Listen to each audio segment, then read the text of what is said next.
காவிரியில் 10 நாட்களுக்கு தண்ணீர் திறந்துவிடக் கோரி உச்சநீதிமன்றம் பிறப்பித்த உத்தரவை எதிர்த்து கர்நாடக அரசு சார்பில் உச்சநீதிமன்றத்தில் சீராய்வு மனு தாக்கல் செய்யப்பட வாய்ப்பு இருப்பதாக கூறப்படுகிறது.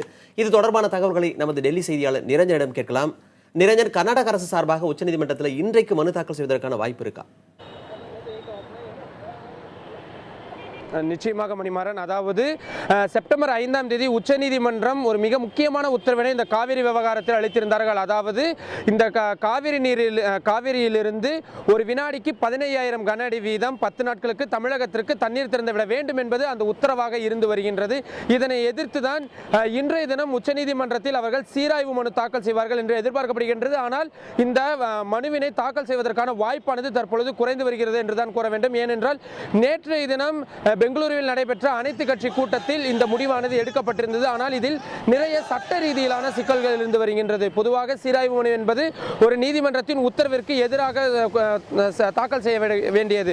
அப்படி என்றால் அதில் என்னென்ன மாதிரியான விஷயங்களை சேர்க்க வேண்டும் என்பது மிகவும் ஆழமான ஒரு விஷயமாகத்தான் பார்க்கப்படுகின்றது. அது மட்டும் இல்லாமல் இந்த மனுக்களை தாக்கல் செய்யும் பட்சத்தில் அதற்கான எண், அதாவது ஒவ்வொரு வழக்கிற்கும் ஒவ்வொரு எண்ணானது நீதிமன்றமானது கொடுக்கும். அந்த எண்ணானது கிடைக்கப்பெறும்.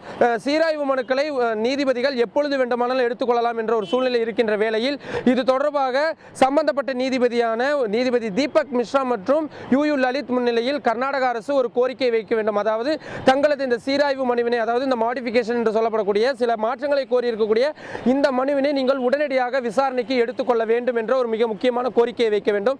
தற்பொழுது இது வெறும் 10 நாட்களுக்கு மட்டுமான ஒரு இடைக்கால உத்தரவு என்பதனால் இந்த மனுவினை நீதிமன்றம் விசாரணைக்கு ஏற்றுக்கொள்ளுமா என்பதும் தற்பொழுது மிகப்பெரிய கேள்வியாக இருந்து வருகின்றது.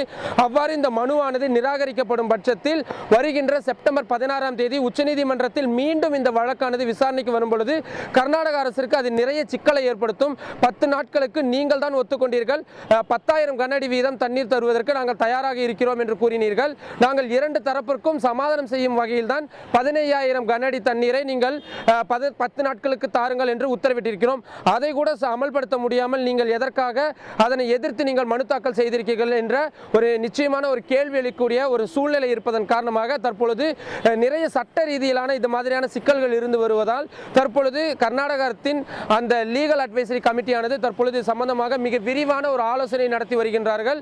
உச்சநீதிமன்றத்தில் கர்நாடக அரசின் சார்பாக மனு தாக்கல்களை செய்யக்கூடிய அரசு தரப்பு வழக்கறிஞரிடம் இது குறித்து கேட்டபொழுது இதுவரை எங்களுக்கு பெங்களூருவில் இருந்து அதிகாரப்பூர்வமான தகவல் எதுவும் கிடைக்கவில்லை. ஒருவேளை கிடைக்கும் பட்சத்தில் இன்று மாலையோ அல்லது நாளை காலையோ இது சம்பந்தமான மனுவினை நாங்கள் தாக்கல் செய்து இந்த வழக்கினை அவசர வழக்காக எடுத்து விசாரிப்பதற்கு அனுமதிக்க வேண்டும் என்ற ஒரு கோரிக்கையும் வைப்பதற்கு தயாராக இருக்கிறோம் என்றுதான் தற்பொழுது கர்நாடக அரசின் ஒரு நிலைப்பாடாக இருந்து வருகின்றது. எனவே இன்றைய தினம் இந்த மனு தாக்கல் செய்யப்படுவதற்கான வாய்ப்பானது மிக குறைவாகவே பார்க்கப்படுகிறது. மணிமாறன், நிரஞ்சன், இந்த மாதிரி ஒரு சூழ்நிலையில காவிரி கண்காணிப்பு குழுவை அணுகுவதற்கு தமிழக அரசு சார்பில் என்ன மாதிரியான நடவடிக்கைகள் எடுக்கப்பட்டு வருகிறது? நிச்சயமாக காயத்ரி, உச்சநீதிமன்றத்தின் மிக முக்கியமான உத்தரவுகளில் அதுவும் ஒன்றாக இருந்து வருகிறது.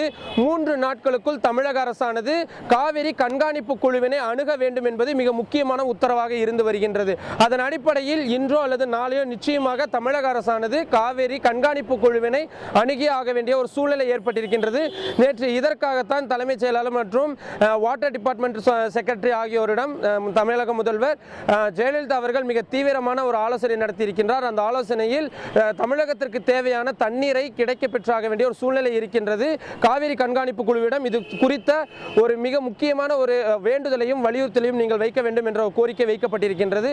அதன் அடிப்படையில் இன்று மாலை அவர்கள் வரலாம் என்று எதிர்பார்க்கப்படுகின்றது. ஏனால் நாளை ஒரு நாள் மட்டும்தான் மீதம் இருக்கின்ற சூழ்நிலையில் வந்தே ஆக வேண்டிய கட்டாயம் இருக்கின்றது.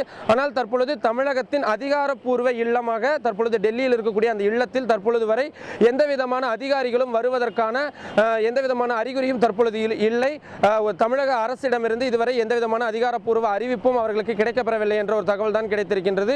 எனவே இன்று மதியத்திற்கு மேல் அவர்கள் டெல்லிக்கு முகாமிடலாம் என்று எதிர்பார்க்கப்படுகின்றது. டெல்லியில் இருக்கக்கூடிய மூத்த வழக்கறிஞர்களிடம் அவர்கள் இது சம்பந்தமாக பல்வேறு ஆலோசனைகளை நடத்தி நாளைய தினம் காவிரி கண்காணிப்பு குழுவினை அணுகுவதற்கான வாய்ப்புகள் மிக பிரகாசமாகத்தான் இருந்து வருகிறது. காயத்ரி, நிரஞ்சன், 10 நாட்களுக்கு தண்ணீர் திறந்துவிட சொல்லி உச்சநீதிமன்றம் கூறியிருக்கிறது.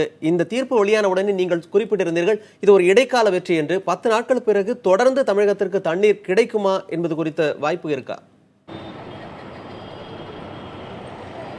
நிச்சயமாக, அதாவது நேற்றைய தினம் கர்நாடக முதல்வர் சித்தராமையா தெரிவித்த அந்த மிக முக்கியமான கருத்தினை நாம் கருத்தில் கொள்ள வேண்டும். ஏனென்றால் உச்சநீதிமன்றத்தின் உத்தரவை நாம் மீற முடியாது. இவர்கள் 10 நாட்களுக்கு நீங்கள் நிச்சயமான முறையில் தண்ணீர் திறந்து விட்டே ஆக வேண்டும் என்ற ஒரு கண்டிப்பான ஒரு உத்தரவினை பிறப்பித்திருக்கின்றார்கள். இதன் பின்னணி குறித்து நாம் சற்றே ஆழமாக பார்த்தோமேயானால் கர்நாடக அரசு தான் இந்த விவகாரத்தில் நாங்கள் தமிழகத்திற்கு ஒரு வாரத்திற்கு 10,000 கன அடி வீதம் தண்ணீர் திறந்து விடுவதற்கு தயாராக இருக்கின்றோம் என்று கூறியிருக்கின்றார்கள்.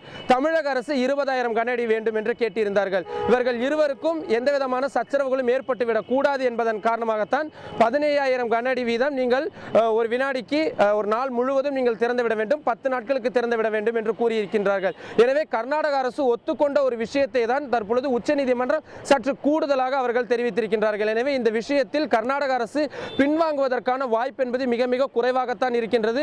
அவ்வாறு அவர்கள் மீறும் பட்சத்தில் இது நிச்சயமாக நீதிமன்ற அவமதிப்பாகத்தான் பார்க்கப்படும். ஏனென்றால் இவர்கள் கூறிய கோரிக்கையின் அடிப்படையிலும் எதிர்த்தரப்பினர் கூறிய கோரிக்கையின் அடிப்படையிலும் இரண்டு தரப்புக்கும் எந்த விதமான பிரச்சனையும் ஏற்பட்டு விடாத ஒரு உத்தரவாகத்தான் இது பார்க்கப்பட்டு வருகின்றது. 40 டிஎம்சி கொடுக்க வேண்டிய இடத்தில் தற்பொழுது 13 டிஎம்சி கிடைக்கக்கூடிய ஒரு நிலையாகத்தான் இருந்து வருகின்றது.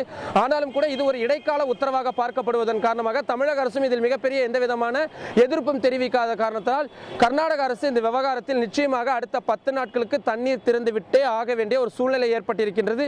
சீராய்வு மனுக்கள் தாக்கல் செய்து ஒருவேளை அதில் இடைக்கால உத்தரவு ஏதேனும் தடையாக பிறப்பிக்கப்பட்டால் மட்டுமே இந்த தடை குறைக்கு வருவதற்கு ஒரு வாய்ப்பு இருக்கிறது.